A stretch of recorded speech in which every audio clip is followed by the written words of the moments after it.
The case opens with tension and tenderness. Judge Caprio spots not just another traffic offender, but a woman whose story hides something much deeper. Watch how this unfolds. Innocent little girl, Inspector Quinn. She has 9 violations. 9 red lights and speeding. Gladys, what do you do? Do you work?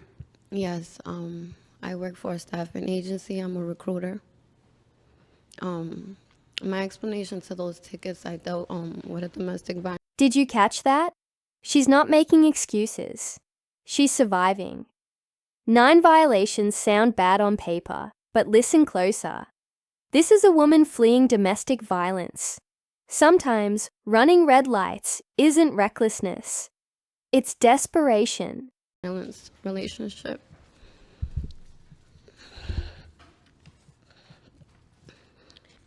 I ate a lot of those lights, running away from somebody that used to chase me with my daughter. How old is your daughter? 9. Is she living with you? Yeah. She's in school right now. She was what? She's in school right now. She's in school right now. You only have one child? Yeah. Okay. And the other one, from the other plate, I had registered a car. well, wait a minute. I'm still trying to determine why you would go through The 727 one by the 9 hospital. What? 1 minute. I'm trying to determine why you would go through 9 red lights. Okay. Now here's where Judge Caprio shows why he's admired worldwide. Instead of lecturing her on traffic law, he reads between the lines, understanding that trauma affects judgment, even behind the wheel. That's empathy over enforcement. I mean, were you being pursued by somebody, or were you just... Yeah. All right, Gladys, we are very sensitive to matters involving personal safety, particularly people who are being stalked for like whatever reason, and that's very personal with you. So we're not going to get into that at all. But we understand that, and Inspector Quinn just had a conversation with me relative to that. Okay. Many of these were not related to anything else except that you violated the traffic laws, okay? Right. And some, maybe because of a state of mind that you had, could have had some effect on your driving. And just when it feels like all hope is gone, comes a twist. The kindness of strangers.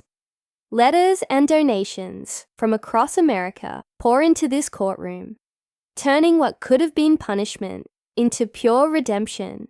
But certainly not all of these, okay? And there are several of them. So I'm going to now inquire into your ability to pay these fines, okay? So are you working? Yes. What do you do? I'm a recruiter for a staffing agency. Okay. And how many, you have one child? Mm-hmm. Think about this. Complete strangers from Pennsylvania, Arizona, and California, sending money to help someone they'll never meet. That's humanity at its finest. How often do we see that in a courtroom? I'm a single parent. I can understand you're going through some difficulty in life, so we're going to try to help you out, okay? There are in this country, in this world, some very generous people and some very compassionate and understanding people. And I receive correspondence from all over the world every week. And many of the correspondence includes checks from people who want to help other people because they have become familiar with the court proceedings here.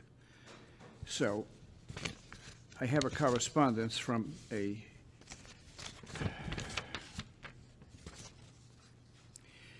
individual by the name of Joseph Barras from Kingston, Pennsylvania. And he sent me a check for $100, asking that I use this,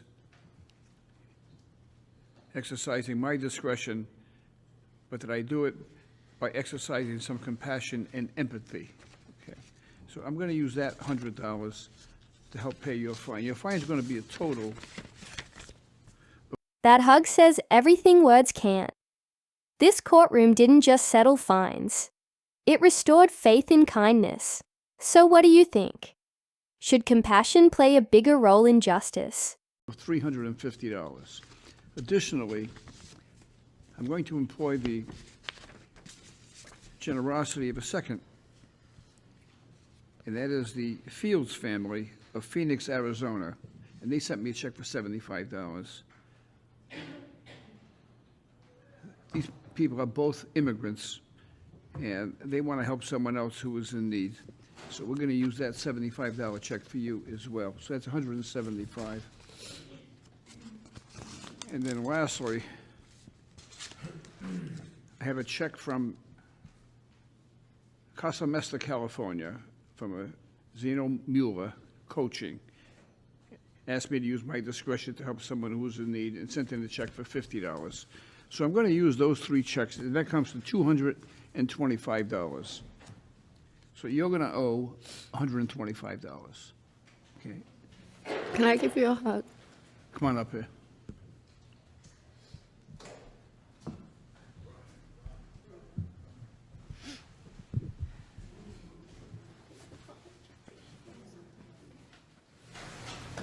Relax. You feel better now?